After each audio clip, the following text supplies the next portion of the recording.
It's loading. Okay. Hey, everybody, this is Joseph Hasek, and welcome to the Fired Up Network. Welcome to the Sports Wrap here on a Monday evening with the broadcast legend, Norm Rumack.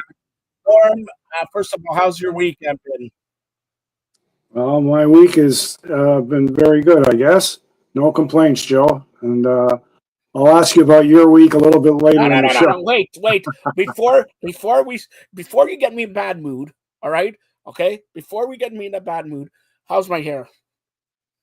All right? Oh, just I beautiful, haven't Joe. shaved. Just beautiful. A I work know. of art.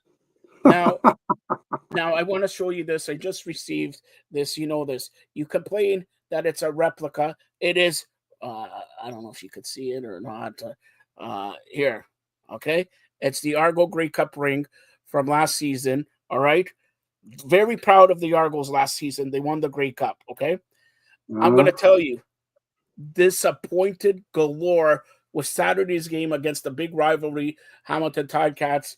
4 minutes into the game, Norm, so meaning 11 minutes left in the first quarter, the Argos are down 32-0. You don't even go to BMO Field. You get your beer, your drink, you sit down. Norm eats like 74 pizzas, and the game's over. You could leave already. That's Mhm. disappointing. I'm not even going to talk more about the Argos, okay, because this is the sports wrap. We talk about everything here. By the way, we're going to talk about the first two Blue Jay games and then preview for tomorrow, game 3. We're going to talk about tomorrow's 3 season opening NHL games. But Norm wants me to talk about the National Football League. All right, Norm, let me have my soliloquy, all right? As you know, Norm, I'm a big fan. I'm one of the owners of the Buffalo Bills. I'm the president of the provinces of Canada, the mayor-elect of North America, soon to run for the mayor of Zimbabwe, and I am one of the co-presidents. If Vince Carter could get into the Buffalo Bills and Tracy McGrady, so can Joe Pasek. I'll give them $1. All right. As you know, great weekend for NFL football. We'll talk about this, but everybody has come. Some people have called me and said, we want to know your thoughts. We want to know your thoughts about the Buffalo Bills, New England Patriots Sunday night. I'm going to scare you guys. I knew it's going to happen. Why? Buffalo Bills haven't lost in 12-13 at home straight. Okay? Their quarterback for the New England Patriots, very sharp, and people are equating him to a small version of Josh Allen. Buffalo is the beast in the East, let's call it. Miami's never going to do anything. The Jets are not going to do. So their competition is in the East is going to come from the New England Patriots.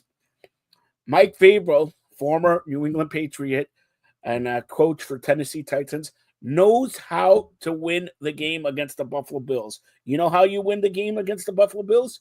Turnovers. The Buffalo Bills never had a turnover for 4 weeks. This is game 5. Well, you see this? Running, Josh Allen goes back, and then I think it's Cahill coming down here, and they fumble the ball. Josh Allen throws an interception. They get fumbles. Yes, they got a fumble from Stevenson and all that. But when it came down to everything, Norm, when it came down to everything, they were down 20-10. Josh Allen comes back 2017, 20-20. 20-20. So you have a game with a couple minutes left. You have it no matter what, and the Bills played terrible. The Bills played terrible. You still had a game. And what do? You can't rely on the Buffalo Bills defense this year. 20-20, you cannot rely. Steph Diggs, 146 yards. He hasn't had 146 yards in 146 last games. All right? Steph Diggs did in the Buffalo Bills. The quarterback did and the scheme that the Patriots had did in the Buffalo Bills. And I'm going to say this. I was very concerned in week 1 because you saw Travis Henry ran. But when it came down to it, he dropped the ball. He fumbled and allowing the Buffalo Bills to win. Buffalo Bills couldn't stop the run with 2 minutes left. That's why they lost. I don't care if they fumbled the ball. The game with 2-3 minutes left was tied. Josh Allen did his job. You rely on your defense, and they say, if they're going to win the Super Bowl, if they're going to get to the Super Bowl, you gotta defense wins championships, right, Norm? Defense wins championships. Josh Allen, best quarterback, couldn't get to the Super Bowl. Again, it comes down to Josh Allen, and also the Buffalo Bills defense did not show up the last 2 minutes of the game. I say, you know what I see? Okay, you lose one game. Next Monday, the Buffalo Bills travel to Atlanta to take on the Falcons. Monday Night Football, 2 Monday Night Football games next week. One of them is Buffalo.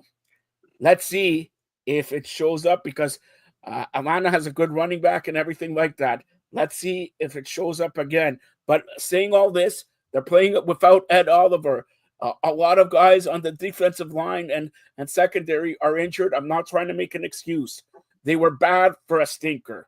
They were, Buffalo was long overdue for a stinker. Let's face it, they came back in week 1 against the Ravens when they shouldn't have come back. All right? They're 4-1. Now what I'm scared about is the Patriots are 3-2. One game back of the Buffalo Bills, with the Patriots right now holding the advantage because they beat Buffalo. That's everybody who wants to know my thoughts on the Buffalo Bills. Okay, one game. Let's see next Monday in Atlanta if Buffalo defense, offense, and it's a total team effort, winning 35-20, something like that, then we're back to normal. Because don't forget, the Buffalo Bills play Atlanta, then have a bye, then they're in Carolina, and guess what? The week after, Kansas City comes to Buffalo, right? Then they play in Pittsburgh, in Cleveland. Then the Eagles, who lost it also this week, come to Buffalo. So it's, they're not only going to lose one game. I thought at the beginning of the year, Buffalo will be 13-4, 14-3. Enough to get you the number 1 seed in the AFC. The Buffalo Bills need the number 1 seed in the AFC because everything runs through Highmark Field. And in December, January, to win, to get to the Super Bowl. By the way, Norm, in case you don't know, the Super Bowl's on my birthday, February 8th, Santa Clara, California. Guaranteed the Buffalo Bills are going to be there. And if they're there, I'm giving you all the shekels to go to synagogue, to put on your yarmulke, to pray to Hashem that the Buffalo Bills do not lose another Super Bowl, because I don't need it. I don't need losers. I need winners. Enough said about the Buffalo Bills. Now, if you want to talk about NFL, Norm, go ahead. All right, Joe, you talk about Highmark Stadium as, a distinct home field advantage, and usually it is. But I'm wondering if your sentiments have changed about a possible playoff opponent. I'm saying possible, in the Denver Broncos. Snow and cold weather doesn't scare them, and they made a nice comeback yesterday. The Broncos are like a really solid team, Joe. You know what, Norm? Denver doesn't scare me because Denver has Bo Nix. If you look at who's their running back, Norm, what has he done? This Denver's going to win or lose with Bo Nix. All right? The Patriots have a quarterback, but they obviously can run the ball. Also, the Chargers, I don't know, there's 4-1, 3-2, something like that. They have Herbert. They can't run the ball. You need to beat Buffalo. It was shown last night. A team effort. Steph Diggs, 100 yards. Stevenson, even though he fumbled, he had 90-something yards. So you definitely need a total team effort with quarterback being precise. No turnovers, and running back and stopping Josh Allen. They sacked him a couple times also. So that's the way, especially in Buffalo, to beat the Buffalo Bills. Am I scared about Denver? Hell, you're scared about every team, okay? Every team. Like Pittsburgh is known. Now they got Aaron Rodgers. They're known in playoff time to drive the ball, run, stop the run, and hearing dinky passes and running for 50 yards and all that. I'm scared of Aaron Rodgers, but do I see Denver as a possible team to upset the Bills in the playoffs? No. Pittsburgh, maybe. New England, maybe, but not not Denver. And Denver could have a great year. And if you look at it, if Buffalo loses to Kansas City, why? It's not running. It's a shootout between Pat Mahomes and Josh Allen. And speaking about Pat Mahomes, tonight, Monday Night Football in Jacksonville, Florida, where you're going to see all the AEW wrestlers, Tony Khan and everything like that, against the Kansas City Chiefs. Norm, Kansas City coming back, winning a couple games. What you think tonight? Monday Night Football preview here. We're going to do it on Fired Up Network. Norm, give me your thoughts. Jacksonville or Kansas City? Well, Jacksonville has certainly been a pleasant surprise. They're off to a great start. I think that caught everybody off guard. This year, the NFL is full of surprises. Even the Dallas Cowboys are starting to look good. And Dak Prescott is really stepping up his game and his leadership. So for the long-suffering Cowboys fans, maybe there's a reason for optimism. But as far as tonight's game goes, I'm gonna go with Kansas City. As you mentioned, they're on a bit of a roll now after a bit of a slow start, and I'll pick them to win by a converted touchdown. All right. So here's the thing, interesting thing to see about Kansas City. If they lose, and they're playing on the road, and Jacksonville, like you said, they're hard. If they lose, if Jacksonville beats them on Sunday Night Football, it's Detroit at Kansas City. And who's playing better? They lost in game one. Nobody. And the offense in Detroit is remarkable. I could see Kansas City, if they lose tonight, losing next Sunday. What do you say? Well, it's possible, but Detroit just lost another cornerback. They've got their two starting cornerbacks out with injury. So I'm not saying that that's a reason that A, Detroit will lose, or B, that's the reason for it. I'm just saying, like every other team, they've got some injury concerns. And when you get injuries to your starters on defense, that could be a problem. But, I love Detroit. As you remember, my original pick for this year's Super Bowl was your Buffalo Bills and the Detroit Lions. I still hope that's the case. We'll find out soon enough. And, let's face it, most football teams, their philosophy is, one guy gets injured, next man up. But as we're seeing in Baltimore, Joe, as you know, as being a Bills fan, it's not so easy replacing key players, and especially your starting quarterback. It's a quarterback-driven league. So injuries are a factor for some teams or for a lot of teams, but I think they're particularly hard-hitting for the Baltimore Ravens, who are missing, eight? Is it eight starters or something like that? Yeah, and they missed Lamar Jackson this week and their cornerback and all that. So it looks like when they lost to Bills after blowing a lead, their season was over then, right? So and also Cincinnati, they put up a good fight, but they lost 3 in a row now. So again, in NFL, more than probably any other league, you have to be healthy. You have your stars playing as superstars and be healthy, and it goes a long way. One bad injury can do you in right away. Your season is over there. So again, interesting to see who gets injured, we're coming, let's say November, December, who's still on the field. Because that we could talk about Buffalo, we could talk about whatever, but imagine if Josh Allen, knock on wood, goes down. Would you say Josh Allen or the Buffalo Bills will go to the Super Bowl? Come on. It's the same thing with Lamar Jackson. Pat Mahomes, if he gets injured, it's over. So it's... Well, yeah, I don't think anybody would disagree with that.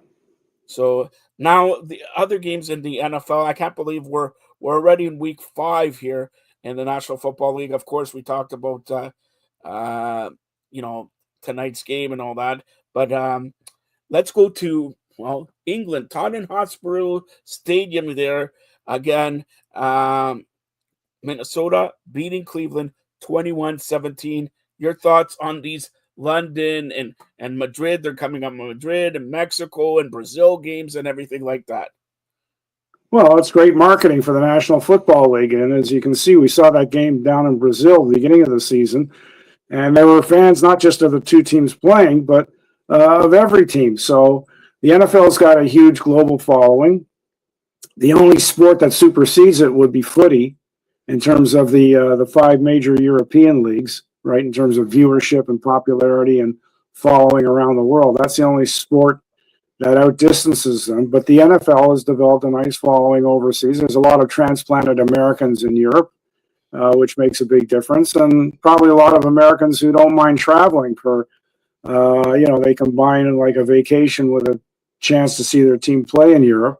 So it's tremendous marketing by the National Football League. And like I say, when you watch those games, you see fans wearing jerseys of all kinds of different teams, not just the clubs that are competing in that particular match, be it in Germany or England or in South America. So the NFL's done really well. And I think the only problem is the teams that are traveling overseas are going to be jet lagged for quite a while. You wonder if that'll affect them, or if it does affect them much, either during the game or when they get back from their game, even if they have an extended time off. So anyway, but that's a small concern. As far as the NFL is concerned, it's great marketing, and it brings in more dollars, more viewership, and that's what makes the business run. All right. Could you foresee the NFL ever having a European division, or maybe taking one division, let's say AFC East, Buffalo, week 3, Buffalo, week 5, New England, week 7, the Jets coming down and playing, and then next year the NFC East and all that? Could you see that happening? No, because it's too much travel up and back. I mean, it's I don't see that. I think they're best just leaving the European locations and South American locations as, a couple of games a year in both markets. Maybe different teams every year. That way it's not just, for years it was the Jacksonville Jaguars always going to London. And that's because they weren't playing that well. And probably they get as good a crowd on the road or out of town or out of the continent as they do in Jacksonville. Maybe they get a better crowd. I haven't looked at their attendance figures, but I mean, I'm setting this year aside because they've been a pleasant surprise. So I expect they'll be sold out or close to sold out. But yeah, I think that would be tough. It'd be like the NHL opening a European division, Joe. The hours are too far apart, 7-8 hours. You'd have to go for a couple of weeks at a time to make it worthwhile. And I don't really think it's feasible. When guys are tired, they get injured. If I was an NFL owner, I'd be concerned about that. All right, so NFL, and we still have lots to do with the NFL and all that. Again, Monday Night Football should be a good game. Kansas City and Jacksonville tonight.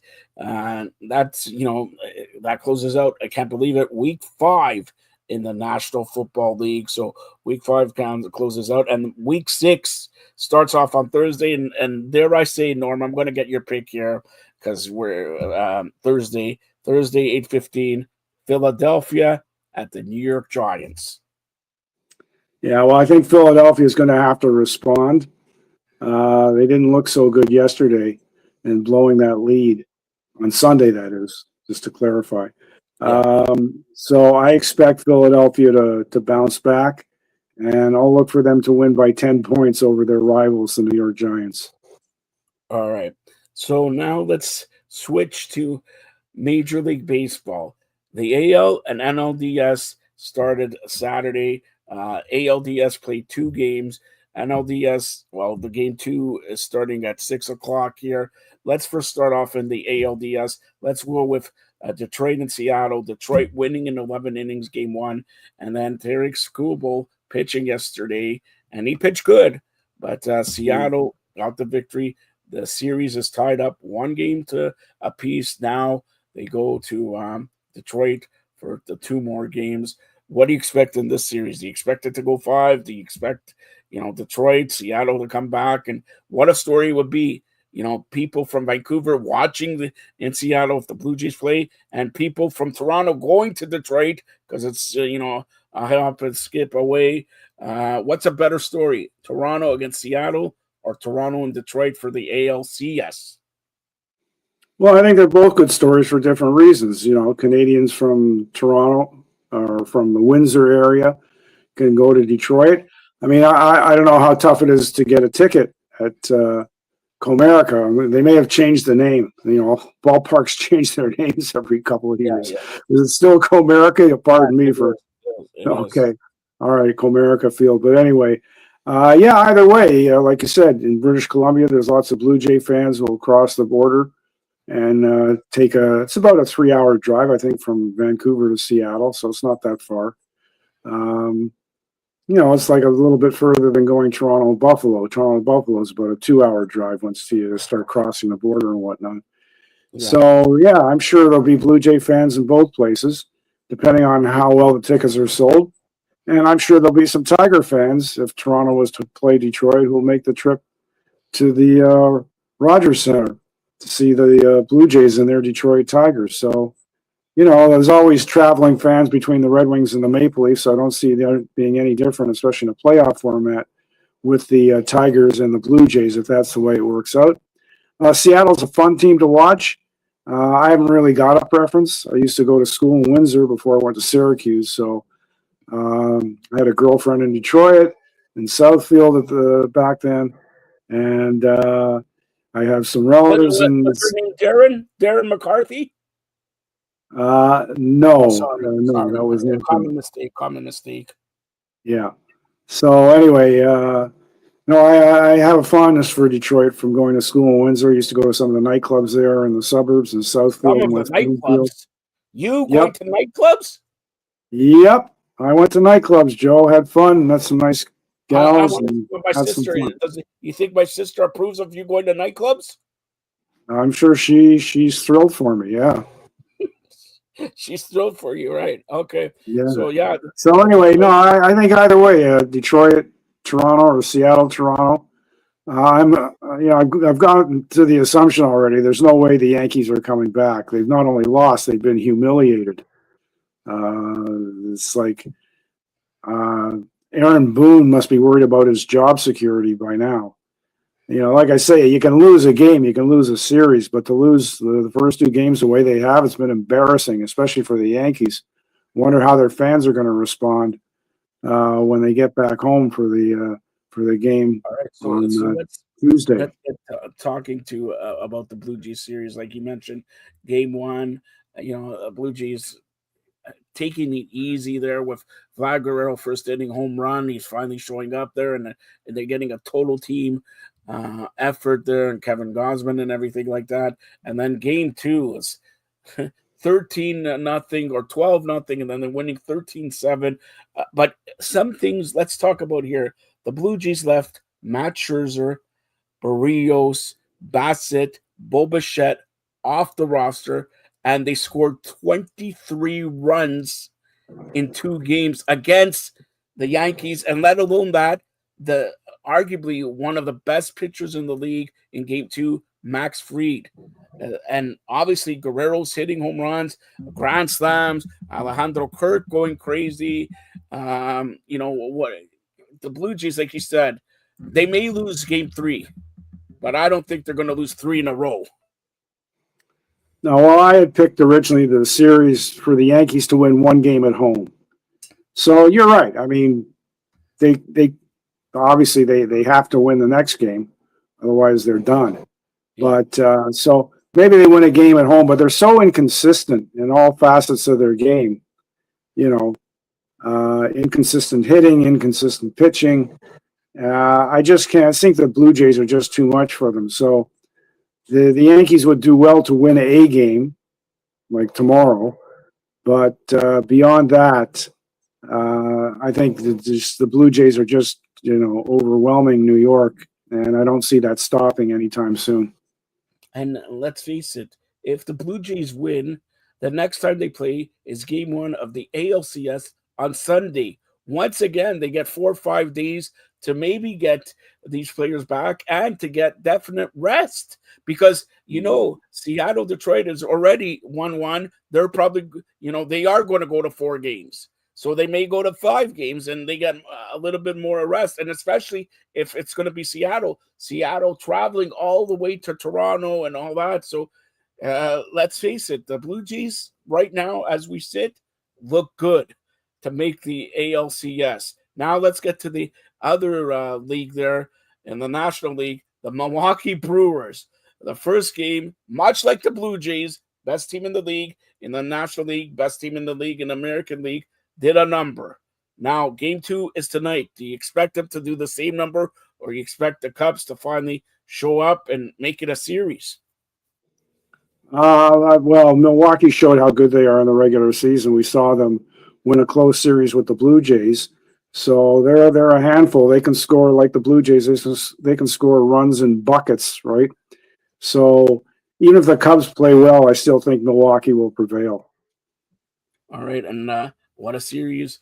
LA and Philadelphia. Shohei Ohtani starting out the first game. He pitched not bad. They came back, and Teoscar Hernandez, that's former Blue Jay 3-run homer. LA winning game 1. Game 2 tonight, 9 o'clock. What do you say? Well, my original pick was the Dodgers, so I'm not going to change my mind now. I'll stay with LA, so we'll see what happens. What's your pick, Joe? That is a very big series, but I think LA should. They're the reigning defending champions. LA should win, and I think everybody wants to see LA Milwaukee in the NLCS, and for that matter, the ALCS, like we talked about with the Blue Jays, Seattle. I think the Blue Jays have advantage because you win, and like they say, they're at least going to go 4, maybe 5.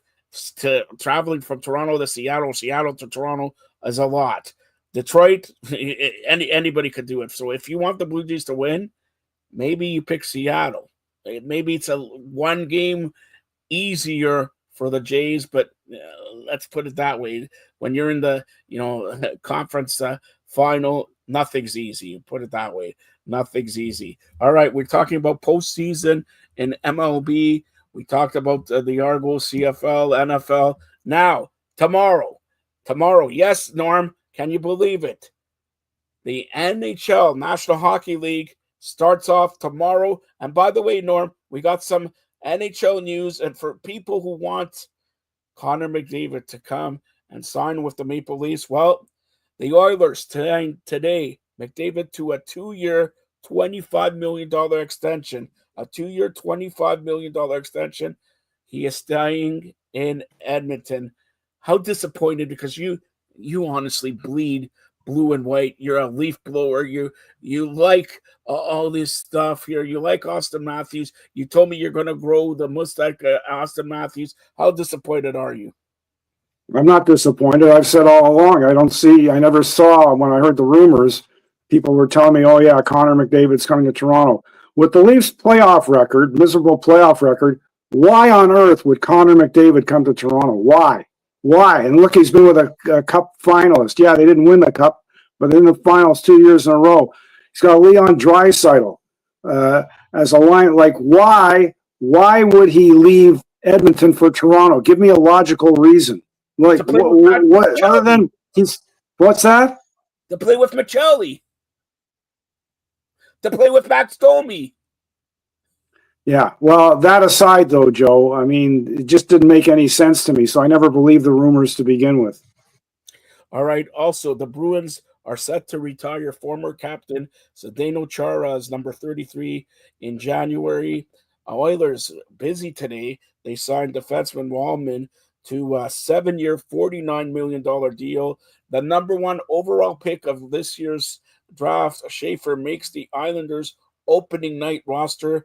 Matt Grzelcyk, former Bruin, signs a 1-year, $1 million contract with the Chicago Blackhawks. The Flyers trade Ellis to the Sharks after an injury-riddled season.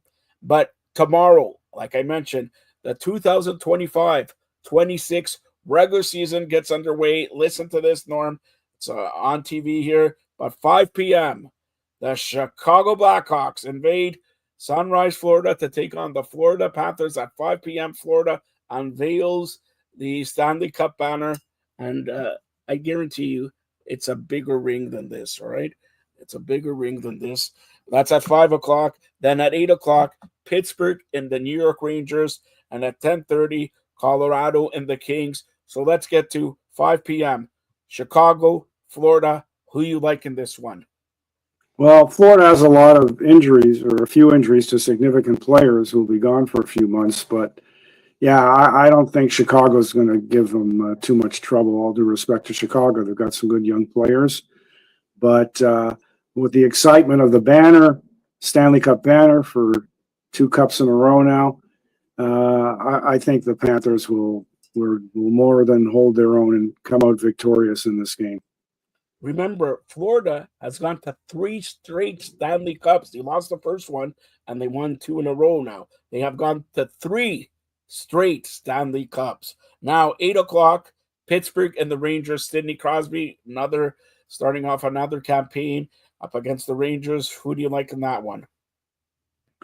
Well, both clubs were out of the playoffs last year, so I think it's like flip a coin. So I'll go with Sid. Not so much a kid anymore, but he's hardly a kid. But anyway, I'll go with Sid. I'll give them a slight edge. I don't see any reason to heavily favor one team or the other in this case. All right, and the final game, 10:30 tomorrow night, Colorado into LA. Yeah, Colorado. Well, I give Colorado a slight edge, so I'll pick them to win by a 1 goal margin in a shootout. By the way, on Wednesday, the Maple Leafs regular season and home opener Wednesday, October 8th, 7 p.m. versus the Montreal Canadiens. 7:30 is Boston, Washington. 10 o'clock, Calgary and Edmonton. And 10 o'clock also on Wednesday, Mitch Marner's debut for the Vegas Golden Knights as they take on the LA Kings. LA goes back to back. Does that mean Vegas is going to win? And Mitch Marner in his opening game, does he have a point? Does he score a goal? Does he go minus on the ice for a goal? What do you say, Norm? I'll just go on gut instinct. I'll go with Mitch Marner to get a goal and an assist, and for Vegas to win this game. Vegas to win the game, and of course, LA playing. They're the only team that will play back-to-back opening night and second night, so that's very big for the LA Kings. And let's face it, let's hope he left Toronto. Let's hope he has a better tenure in Vegas and maybe gets past the second round. All right, because he only did it once, Mitch Marner in Toronto. There. Before we leave, I want to talk about the WNBA. The WNBA Finals is currently underway. It's a best of 7 series, the first time ever in WNBA history, with the Vegas Aces leading 2-0 over the Phoenix Mercury. They beat Phoenix last night. So Vegas 2-0 over the Phoenix Mercury in the WNBA there. And also a side note here, it looks like very much that the Toronto Argonauts will be without quarterback for the rest of the year. Jim Kelly's nephew, he will not play for the rest of the year for the Argos.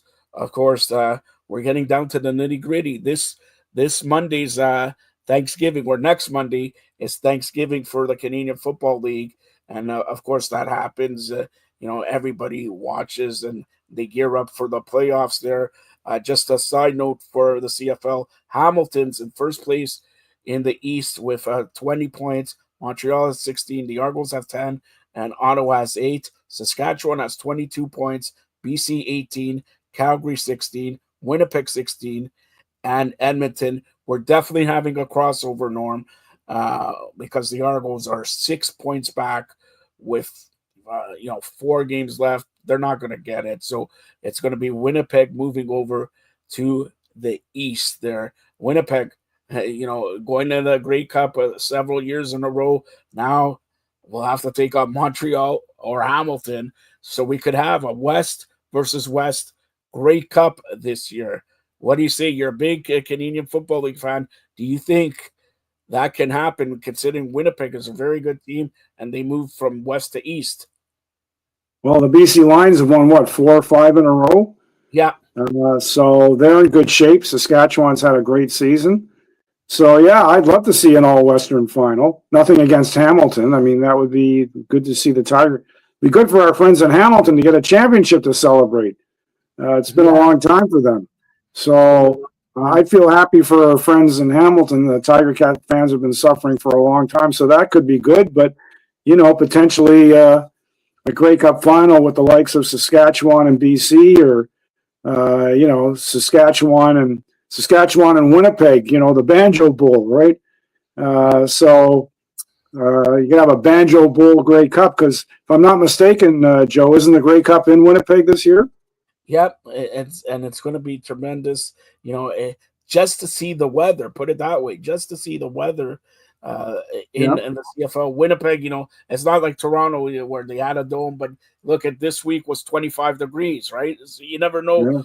Yeah. But Winnipeg, you're probably going to have cold and snow and everything like that, right? But Oh, that's all right. That's what makes the Grey Cup fun.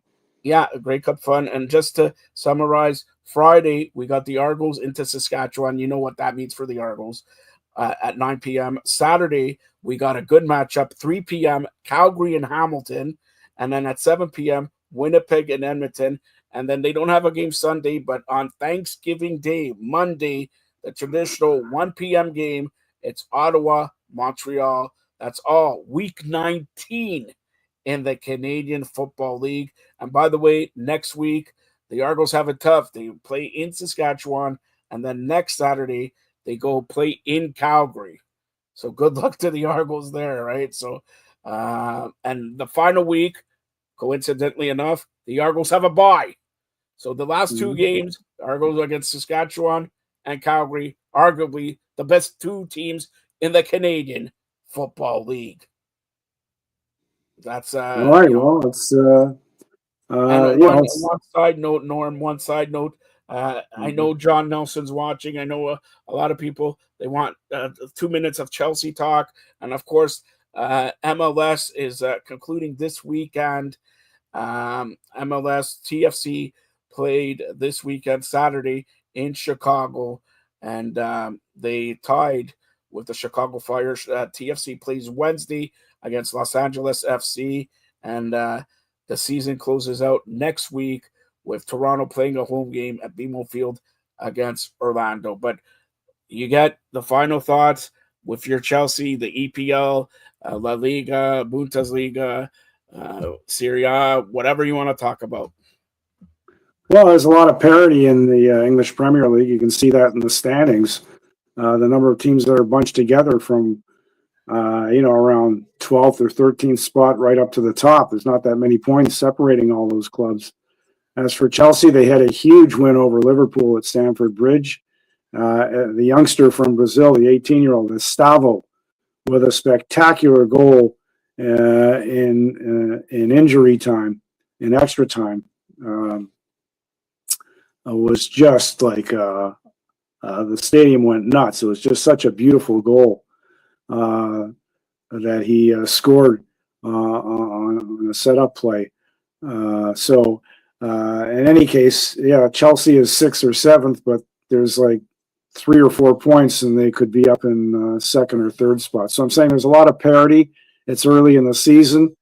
Chelsea has a lot of injuries, but every team gets injuries, so you have to play through them, and they've managed to do that. They're 1-1 in the Champions League.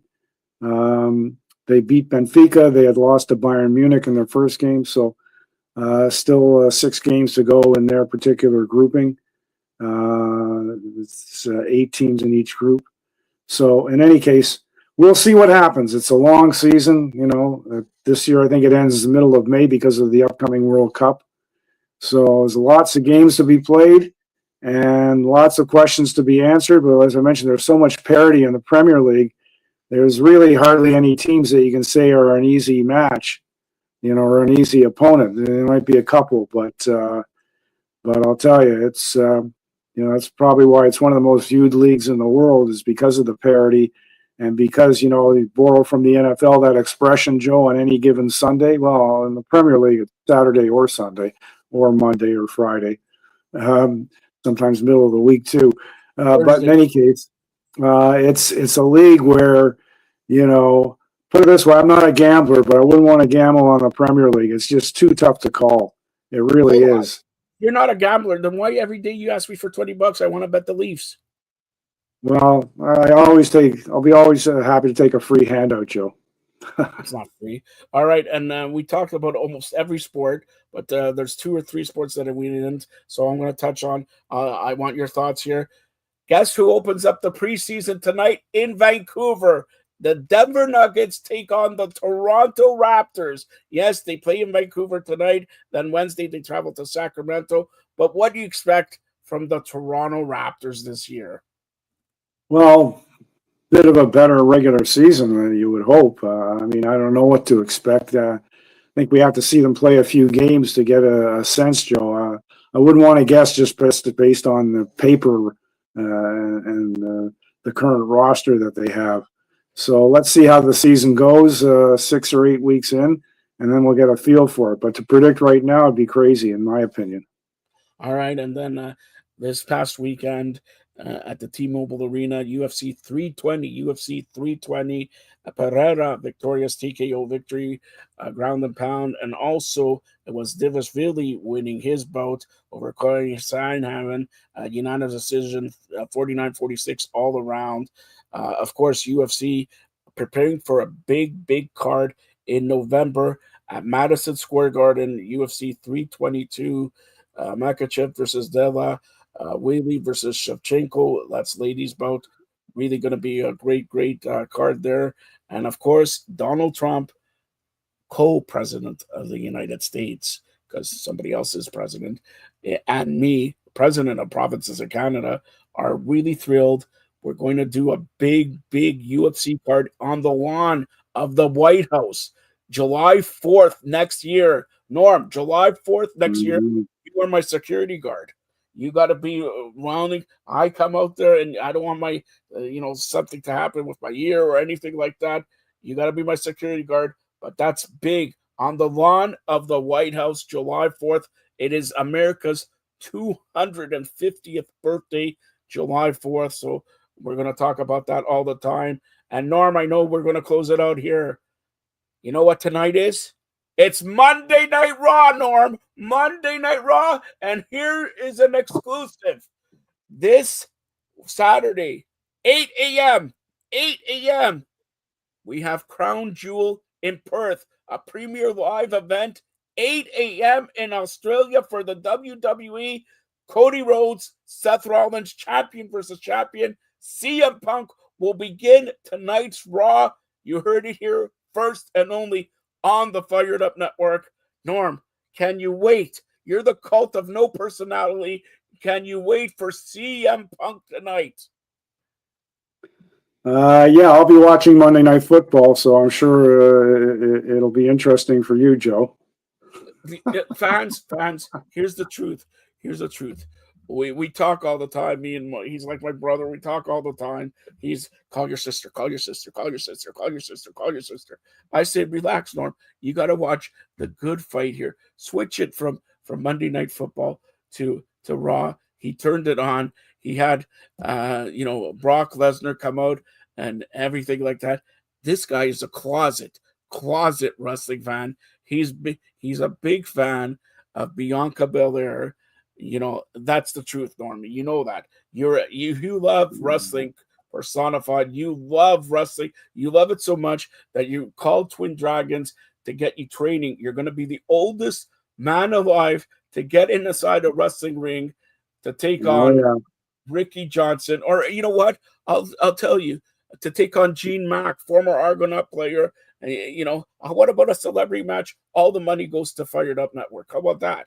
yeah. Well, Gene outweighs me by about 150 pounds at least. Who So cares? I do also uh, have 150 pounds. What's the problem?